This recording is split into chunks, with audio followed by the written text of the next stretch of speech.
নমস্কার বন্ধুরা, আমি পর্ণা। আজকে আবার নিয়ে চলে এসেছি একটা নতুন রেসিপি। আজকে করব পুরোনো দিনের একটি রান্না, চিকেন ডাক বাংলো বা ডাক বাংলো চিকেন। তা পেঁয়াজটা কুচি করে নিয়েছি, তার মধ্যে আদা বাটা, রসুন বাটা, কাঁচা লঙ্কা বাটা, টমেটো বাটা, পেঁয়াজটা বাদ দিয়ে মোটামুটি সবই কিন্তু বাটা আমরা দিয়ে, আর অনেকটা করে সর্ষের তেল, তার মধ্যে টক দই, গরম মশলার গুঁড়ো, লঙ্কা, কাশ্মীরি লঙ্কার গুঁড়ো রঙের জন্য একটুখানি, সামান্য একটুখানি হাফ লেবু, আর দিয়ে দেবো ধনে গুঁড়ো, জিরের গুঁড়ো, হলুদ গুঁড়ো, আর ঝালের জন্য শুকনো লঙ্কার গুঁড়ো। আর দিয়ে দেবো একটুখানি কেটে রাখা আলু। তখনকার দিনে ডাক বাংলোগুলোতে কোনো সাহেব থাকতে এলে না জানিয়ে অবশ্যই খানসামারা এই রান্নাটি করে দিতেন। রান্নাটি কিন্তু হতো বন মুরগি। এটা কিন্তু আমাদের মতন এই পোলট্রি মুরগির রান্না কিন্তু ছিল না। এইবার মাংসটাকে খুব ভালোভাবে মাখিয়ে আমি এটাকে রেখে দিয়েছিলাম প্রায় 1 ঘন্টা মতন। মাংসটাকে 1 ঘন্টা আমি মাখিয়ে ম্যারিনেট করে রেখে দিয়েছিলাম।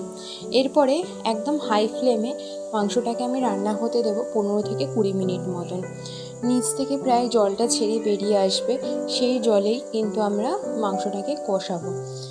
আর ফ্লেম কিন্তু কমাবো না যতক্ষণ না এই জলটা শুকিয়ে আসছে। এরপরে আমরা এই হাই ফ্লেমে রেখেই মাংসটা যখন এরকম ঠিক তেলটা ছেড়ে দেবে আর জলটাও প্রায় শুকিয়ে আসবে, তখন আমরা ফ্লেমটাকে একদম কমিয়ে দেব। আমার এখানে মনে হয়েছে নুনটা একটুখানি কম, তাই আমি আবার নুন দিয়েছি। আপনারা কিন্তু একবারই মাখিয়ে নেবেন।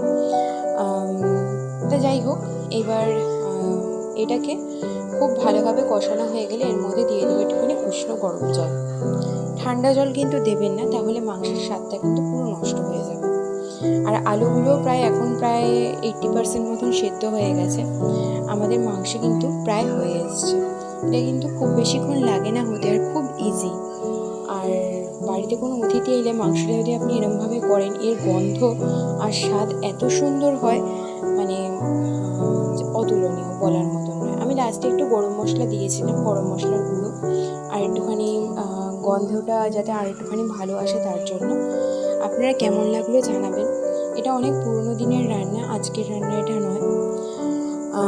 আমার চ্যানেলের রান্নাগুলো ঠিক কেমন লাগছে একটুখানি জানাবেন। আবার আসবো একটা নতুন রেসিপি নিয়ে। আজকের মতন এইটুকুই, টাটা।